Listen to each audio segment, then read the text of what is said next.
Itong marites na ito, once na inabutan niyan ng kamatayan at hindi nakapagtauba yung mga marites na yan, sabi ng Rasulullah, innahuma la yu'adziban. Katotohanan, pinaparusahan sila sa ilalim pala ng libingan nila. Wala pa sa yaumul qiyamah, nasa ilalim ng libingan, pinaparusahan na ito mungkar wa nakir. Kaya dapat sa atin na iwasan natin itong panlilibak. Huwag niyong lilibakin ang bawat isa sa inyo sapagkat mas marumi pa yan kesa sa pagkain ng sarili mong dumi.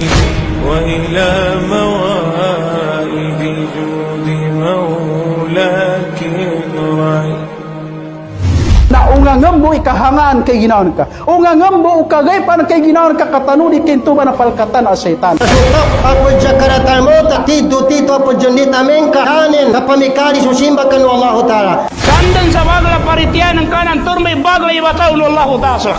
Awalita no manunto sa ilmu ng Allah Ta'ala. Alita no katawan. Ngining buyatan no amak sukat usay kanino Allah Ta'ala. Kaya ba ipagampaga na yan. Amakapuna sa kanudusan no tao na 5 waktu sa kanudal mo kagabi. Kahit isang tao lamang ang gumawa ng kasalanan, pwede niyang madamay ang taong nananampalataya. Tao man isasakit ano. Ayani man na katawan to'y gangguan na maga. Kahit na ikaw ay nagsasala, kahit ikaw ay nag-aayuno, kung hindi ka mapagkakatiwalaan, hindi pa rin kumpleto ang pagiging pananampalataya mo. So tao tigo, Rasul sallallahu alaihi wasallam, matagal mangantap na nambataw na sobre kalbutin. Wattaqu yawman turja'una fihi ila Allah. Dagapadaka sa mga migkakataw, ginadadan ka prisin nagkataw ka kagina ka pedo-pedo na pagkataw ka kakapamandu kanira. Na di matadi ni tao amay kayaning kapatan na kitab Allah Ta'ala. Libre lang ang pagsamba sa Allah, ngunit napakarami rin sa atin ay hindi magawang pumasok sa masjid kahit na ito ay libre.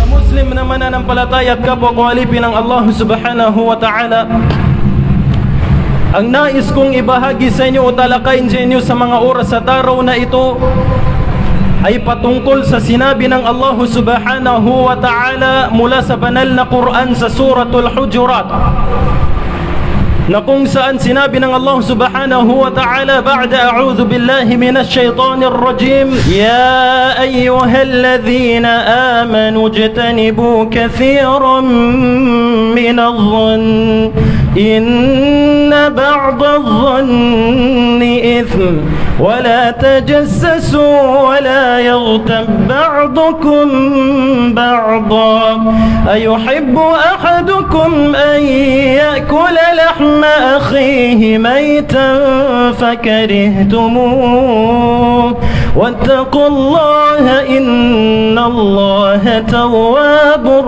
rahim. Dito sa unang talata, meron tayong tatlong mapapansin.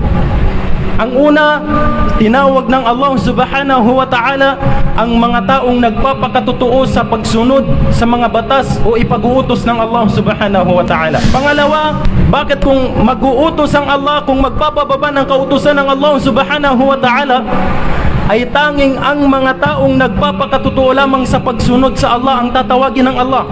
Ano ang dahilan? Dahil ang mga taong nagpapakatotoo lamang sa paniniwala sa Allah ang tanging makikinig sa mga ipag-uutos ng Allah subhanahu wa ta'ala. Pangatlo, ang mapapansin natin na pangatlo sa aya na yan, sa unang aya, sinabi ng Allah subhanahu wa ta'ala, ya ayyuhalladhina amanu. Bakit kung tatawagin ng Allah subhanahu wa ta'ala ang mga taong nananampalataya ay pinapaunahan niya ito ng ya? Ya ayyuhan nabi, ya ayyuhar rasul, ya ayyuhal mudaththir, ya ayyuhan nas. Bakit sa tuwing tatawagin ng Allah subhanahu wa ta'ala ang kanyang mga nilikha ay inuunahan niya ng salitang ya? Dahil sa salitang Arabic, ang ibig sabihin ng ya, once na meron kang tinawag ng isang tao at inunahan mo ito ng ya, sinyalis yun o palatandaan yun na nirerespeto mo, ginagalang mo at pinapahalagan mo ang isang taong tinatawag mo. Kaya't yan ang dahilan kung bakit sa tuwing tinatawag ng Allah subhanahu wa ta'ala ang kanyang mga alipin, ay nilalagyan ito ng Allah subhanahu wa ta'ala ng ya, sapagkat ito ay palatandaan na nirerespeto ng Allah, ginagalang ng Allah, at binigyan ng Allah subhanahu wa ta'ala ng pagpapahalaga ang kanyang mga alipin. Kaya't napakalaki ng kasalanan ng taong mang-aapi sa mga taong binigyan ng Allah subhanahu wa ta'ala ng pagpapahalaga. At mapapansin natin na sa talatang ito ay mayroong 3 kautusan na napapaloob na dapat nating iwasan, sabi ng Allah subhanahu wa ta'ala. Ano ang una? Ang sabi ng Allah subhanahu wa ta'ala, ijtanibu kathiran min adh-dhann, iwasan ninyo ang paghihinala. Pangalawa, na dapat nating iwasan, sabi ng Allah subhanahu wa ta'ala, wala tajassasu, huwag niyong matahin ang bawat isa sa inyo. Usabasa tana, di no pagtuloy kisulimban no kapado. Wala tajassasu, daka no pagtutuloy kay sa mga limban. Ang pangatlo, wala yaghtab ba'dukum ba'da, huwag niyong lilibakin ang bawat isa sa inyo. Mapapansin natin na sa talatang ito, sa isang talata na ito, ay mayroong 3 kautusan na dapat nating iwasan, sabi ng Allah subhanahu wa ta'ala. Sa anong dahilan kung bakit inipon ng Allah subhanahu wa ta'ala ang mga kasalanan na ito? Sapagkat ang mga kasalanan na ito, itong 3 kasalanan na ito ay magkakapatid. Dahil once na naghihinala ang tao, maghahanap yan, tulikanin ito ba ng babaghinalaanin? Maghahanap yan ng kamalian ng taong pinaghihinalaan niya. At once na nahanapan na niya ng kamalian ng taong pinaghihinalaan niya, doon na siya manglilibak. Kahit ganito kadakila ang Allah subhanahu wa ta'ala sa paggawa ng mga aya mula sa banal na Quran. Pinagsama-sama niya ang 3 kasalanan na ito: paghihinala, minamata mo yung kapwa mo, at panlilibak, dahil magkakapatid ang mga kasalanan na ito. At una, talakayin natin yung paghihinala. Itong panghihinala, once na naghinala tayo, mga kapatid, mga kapwa ko alipin ng Allah, lagi nating tandaan na once na naghinala tayo ng masamang hinala, automatic na nagkakasala tayo. Automatic na nagkakasala tayo. Ngunit kung ang hinala mo sa kapatid mo ay maganda, ay mayroon kang makukuhang maganda. Gagantimpalaan ka ng Allah subhanahu wa ta'ala ng maganda. Dahil itong paghihinala ay magiging dahilan. Kung labis tayo maghihinala sa kapatid natin ng masamang hinala, ay magiging dahilan ito ng paghihina ng pagkakapatiran natin, paghihina ng bawat isa sa pamilya natin. At once na humina ang pagkakapatiran, pagmamahalan natin, ay dyan nababagsak ang iba't ibang uri ng fitness natin. Kaya dapat nating iwasan ang mga gawain ito. Kaya sinabi ng Allah, ang una, ijtanibu kathiran min adh-dhann, iwasan ninyo ang labis na paghihinala, sabi ng Allah. Dahil tandaan natin na sinabi ng Rasulullah sallallahu alaihi wasallam, ang taong mapaghinala ay napakasinungaling na tao. Iyyakum wadh-dhann fa inna adh-dhanna akdhabul hadith, sabi ng Rasulullah sallallahu alaihi wasallam. Iwasan ninyo ang paghihinala, sabi ng Rasulullah sallallahu alaihi wasallam. Dahil ang labis na paghihinala ng masama sa iyong kapwa, sa iyong kapatid, sa iyong asawa, sa iyong mga magulang, ay napakasinungaling na pangungusap, sabi ng Rasulullah sallallahu alaihi wasallam. Itong paghihinala ay napakaraming dulot na masama, napakaraming maidudulot na kasamaan, at hindi na mabilang ang mga taong namatay dahil sa panghihinala, masamang hinala. Hindi na mabilang ang mga taong namatay ng walang kasalanan dahil sa maling akala, dahil sa panghihinala. Katulad ng isang kwento nung isang babae at kanyang anak. Mayroong isang babae na mayroon siyang anak na bagong silang. Isang araw pinatulog niya yung anak niya para maglaba siya dahil marami siyang labahin. Nung pinatulog niya yung anak niya, pinasok niya sa kwarto yung anak niya, tapos naglaba siya. At di kalaunan, naririnig niyang umiiyak ang kanyang anak sa loob ng kwarto. Nagtataka ang babaeng ito kung bakit umiyak yung anak niya.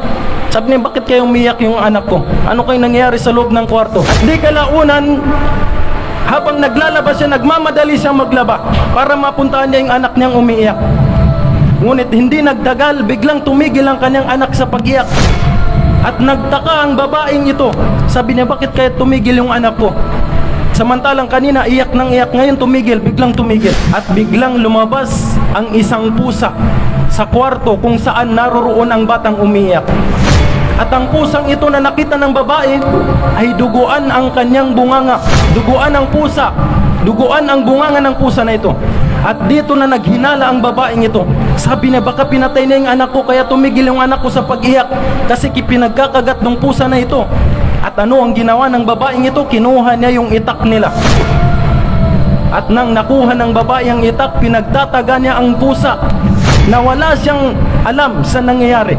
Pinagtataga niya ang pusa hanggang sa mamatay ang pusa. At nang mapatay ng babae ang pusa, pumunta siya sa kwarto kung nasaan yung anak niya na umiiyak, na biglang tumigil. At nung pagpasok ng babae sa kanyang kwarto, ay nagulat yung babae sa kanyang nakita. Dahil yung anak niya na umiiyak, na duguan yung anak ng babaeng ito.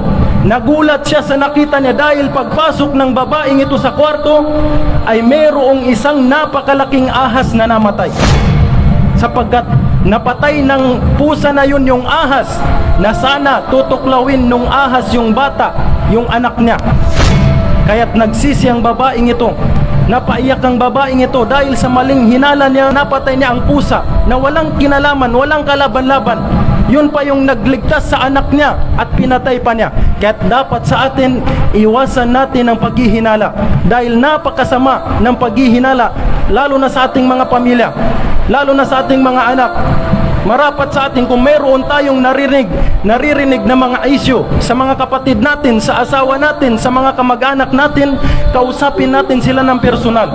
Kausapin natin sila ng personal para hindi tayo maghinala. At yun ang una na dapat nating iwasan. Sabi ng Allah subhanahu wa ta'ala, ijtanibu kathiran min adh-dhann. Iwasan yun ang labis-labis na paghihinala dahil napakasama, napakasinungaling na pangungusap ang paghihinala. Sabi ng mahal na propeta Muhammad sallallahu alaihi wasallam.